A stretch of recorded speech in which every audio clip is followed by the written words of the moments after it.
একাদশীর পরের দিন দ্বাদশী। এই ভুল করলে সব পূর্ণ ফল নষ্ট হয়ে যায়। একাদশী শেষ হয়ে গেছে, উপবাস ভেঙেছে, শরীর একটু হালকা লাগছে, মনে হচ্ছে আজ বুঝি সব নিয়ম শেষ। কিন্তু শাস্ত্র বলে এখানে সবচেয়ে বড় ভুলটা হয়, কারণ একাদশীর আসল ফল নির্ভর করে তার পরের দিন দ্বাদশীর উপর। আজকের এই গল্পটা শুধু নিয়ম শেখানোর জন্য নয়, এটা একটা সতর্ক বার্তা, যা না জানলে বহু ভক্ত অজান্তেই নিজেদের পূর্ণ ফল নষ্ট করে ফেলেন। শাস্ত্রে বলা আছে, একাদশী হলো ব্রত আর দ্বাদশী হলো তার পরীক্ষা। একাদশীতে আপনি কতটা উপবাস করলেন সেটার চেয়েও বেশি গুরুত্বপূর্ণ দ্বাদশীতে আপনি কি করলেন। এই কারণেই পদ্মপুরাণে বলা হয়েছে, ভুল করলে একাদশী ফলহীন হয়ে যায়। দ্বাদশীর সকালে শুরু হয় সূর্য ওঠার সঙ্গে সঙ্গে। এই দিন চোখ খুললেই ভগবান বিষ্ণুকে স্মরণ করা উচিত, কারণ এই দিনটাকে বলা হয় ভগবানের প্রসাদ গ্রহণের দিন। একাদশীতে আপনি নিজেকে দমন করেছেন, আর দ্বাদশীতে ভগবান আপনাকে গ্রহণ করেন।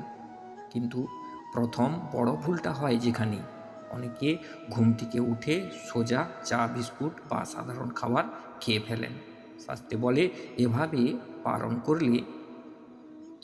পালন করলে একাদশীর সমস্ত পূর্ণ ফল নষ্ট হয়। কারণ এই পালন কোনো সাধারণ খাওয়া নয়, এই পালন হলো একটি ধর্মীয় ক্রিয়া। গরুড় পুরাণে বলা হয়েছে, দ্বাদশীতে পালন করতে গেলে সূর্য ওঠার পর, কিন্তু খুব দেরি না করে সূর্য ওঠার আগেই খেলে ব্রত নষ্ট হয়, আর খুব দেরি করলে ব্রতের ফল কমে যায়। এই সময়টা ঠিক না জানার কারণে বহু ভক্ত সারা জীবনের সাধনা বৃথা করে ফেলেন। দ্বাদশীর পালনের পর প্রথম খাদ্য কি হবে, এটা ভীষণ গুরুত্বপূর্ণ। শাস্ত্রে বলা আছে, জল, ফল বা তুলসী পাতা দিয়ে এই পালন, অর্থাৎ দ্বাদশীর দিয়ে প্রথম খাওয়া সেটা শুরু করা উচিত। তুলসী ছাড়া এইটি খাওয়া অসম্পূর্ণ, অর্থাৎ প্রথমে কিন্তু তুলসী খেতেই হবে আপনাকে, কারণ তুলসী হলো ভগবান বিষ্ণুর হৃদয়। তুলসী ছাড়া ভোজন করলে ভগবান সেই আহার গ্রহণ করেন না। আর একটা ভয়ঙ্কর ভুল, যেটা দ্বাদশীতে রাগ, ঝগড়া, কাউকে একটু কটু কথা বলা। একাদশীতে উপবাস করে যদি দ্বাদশীতে রাগ মুখ করে পুড়িয়ে ফেলেন, অর্থাৎ রাগ কাউকে দেখিয়ে ফেলেন, তাহলে শাস্ত্র বলে সেই ব্রত নিষ্ফল। কারণ একাদশী শুধু শরীরের উপবাস নয়, মন আর বাক্যের ও শুদ্ধতা। অনেকে ভাবেন আজ তো ব্রত শেষ, আজ একটু বেশি খেয়েই বা ক্ষতি কী। কিন্তু শাস্ত্র বলে দ্বাদশীতে অতিভোজন মহাপাপ, কারণ এই দিনে খাবার, প্রসাদ, ভোগের লোভ ঢুকলেই পূর্ণ কমতে শুরু করে। দ্বাদশীর দিনে আরেকটা বড় ভুল, তুলসী গাছ স্পর্শ না করা। এই দিনে তুলসীকে জল দেওয়া, প্রণাম করা, একটি পাতা ভগবানের পায়ে অর্পণ করলে একাদশীর পূর্ণ ফল বহুগুণ বৃদ্ধি পায়। আর এই ছোট্ট কাজটা না করলে সেই আশীর্বাদ থেকেও বঞ্চিত হতে হয়। শাস্ত্র আরও বলে, দ্বাদশীর দিন দান করলে একাদশীর পূর্ণ স্থায়ী হয়। একটু চাল, একটু ফল বা সামান্য অন্ন দান করুন, এই দান আত্মাকে শুদ্ধ করে। কিন্তু দ্বাদশীতে কৃপণতা করলে একাদশীর ফল ক্ষয় হতে শুরু করে। আরেকটা ভয়ঙ্কর বিষয় হলো দ্বাদশীতে মিথ্যা কথা বলা। একাদশীর পরের দিন বলা প্রতিটা মিথ্যা ব্রতের শক্তিকে দুর্বল করে দেয়। এই কারণে পুরাণে বলা হয়েছে, দ্বাদশীতে সত্য আর সংযম সবচেয়ে বড় ধর্ম। অনেকেই একাদশীর রাতে জাগরণ করেন, কিন্তু দ্বাদশীর সকালে ঘুমিয়ে পড়েন দীর্ঘক্ষণ। শাস্ত্র বলে এতে অলস্য বাড়ে, ব্রতের শক্তি কমে যায়।